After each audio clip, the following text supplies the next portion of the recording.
Il faut dire qu'en Amérique, il y a un débat sur le 11 septembre. Et Architects and Engineers for 9/11 Truth, eux, ils sont actifs. Mais voilà, il faut quand même dire, ils ne sont pas à CNN, ils ne sont pas à Fox News. Hein.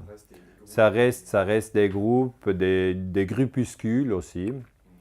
Mais c'est quand même des milles de personnes. Ce n'est pas des centaines, c'est des milles. En Allemagne aussi, il y a un discours sur le 11 septembre avec Andreas von Bülow. Il y a d'autres personnes, Gerhard Wisniewski, qui sont là dans le débat. Et moi aussi, je participe dans ce discours sur le 11 septembre en Allemagne et en Suisse. Je dis qu'il faut quand même une nouvelle recherche. Je parle du World Trade Center 7. Et c'est bizarre, là. Des fois, j'ai une présentation devant une banque, par exemple. Je fais des présentations, des public lectures. Et là, les gens, il y a une grande partie qui ne savent rien du tout. Rien du tout sur les guerres secrètes. Ils n'ont aucune idée du World Trade Center 7, ils n'ont aucune idée des détails de la guerre en Ukraine, par exemple, ce que George Friedman a dit, ils ne savent pas. Mais ils trouvent intéressant. Donc il y a un débat sur les guerres secrètes. Mais aussi ici, c'est difficile d'y parler parce que ce terme conspirationniste, il est toujours là et il est utilisé pour empêcher les discours. Et je dis en Italie aussi, il y a un discours. Et en Autriche, il y a aussi un discours. Et en Angleterre aussi, il y a un discours sur 11 septembre. Mais le discours sur la guerre secrète, disons, pour beaucoup de gens, il n'est pas dans le journal. Il n'est pas sur la télévision. Ou s'il est à la télévision, c'est à 11 heures la nuit, une documentation. Mais pas 8 heures. Et il me semble que c'est plutôt sur YouTube. C'est sur YouTube et les gens, ils s'envoient des films. Ils disent, voilà une interview que je trouve intéressant, voilà un film que je trouve intéressant. Et ça, je trouve intéressant, moi, parce que maintenant, avec on appelle ça la révolution digitale. Et on le voit déjà que ça transforme notre forme de communication. C'est clair. Tout le monde est là avec un smartphone, tout le monde est là avec une caméra, avec un micro. C'est très facile, ça ne coûte rien. On peut le mettre sur Internet, ça ne coûte rien du tout. Et après, il y a un groupe de communication qui n'existait pas avant.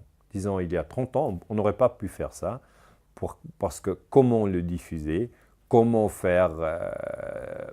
l'enregistrer. Les appareils ils étaient très lourds. Là, les gens ils venaient avec une caméra comme ça, très chère. Donc, ce n'était pas possible. Et là, je trouve que c'est vraiment une chance. C'est une chance. On a cette chance depuis, je dis, 10 ans peut-être, 5 ans. Ah, c'est nouveau, hein, c'est très nouveau. Et moi, je suis très content de le voir parce que je trouve très excitant cette révolution dans les médias. On voit par exemple les gens qui lisent le journal. Mon grand-père, il a lu le journal. Mon père, il a lu le journal. C'est un journal en papier. Donc, chaque matin, il a lu le journal et c'est toujours le même. Et pour lui, c'est un peu les journalistes qui lui expliquaient le monde.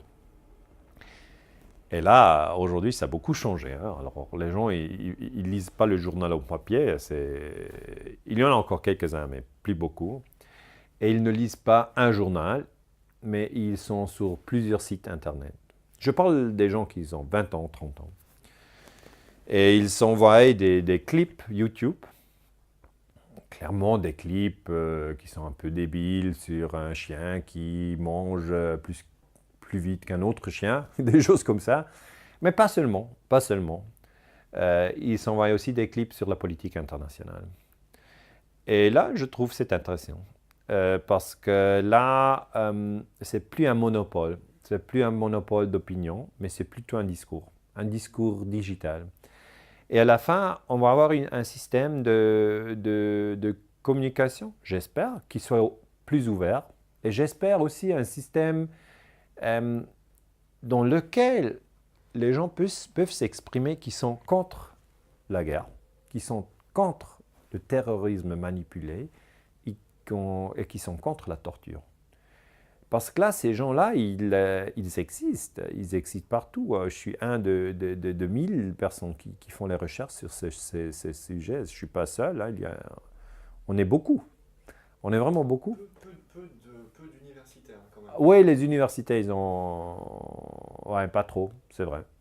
Pour les universités, là, je dis, quand j'ai fait ma thèse sur le terrorisme manipulé et les armées secrètes de l'OTAN, l'université a dit, mais pourquoi lui fait des recherches comme ça? Tu ne peux pas faire les recherches sur les chatons suisses dans le XVIe siècle.